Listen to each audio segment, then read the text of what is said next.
The next concept is variation.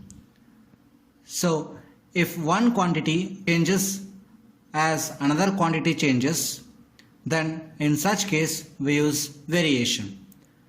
There are three types of variations. First one is direct variation.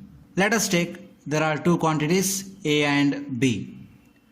Now as B increases, A also increases. As B decreases, A also decreases. As B increases, A also increases. As B decreases, A also decreases.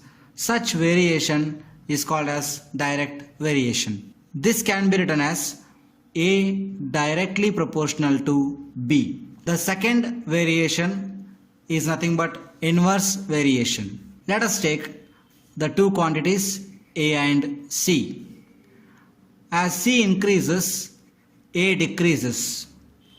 As C decreases, A increases. Such variation is called as inverse variation. So this can be written as A is inversely proportional to C. A is inversely proportional to C. The third variation is joint variation. In joint variation, we combine both the variations. I mean, A is dependent on the two quantities B and C. Let us take the same examples itself. A is directly proportional to B and A is inversely proportional to C. The joint variation, we can write it as A is proportional to B divided by C. A is proportional to B divided by C. Remember here, don't write A into A as A squared proportional to B by C.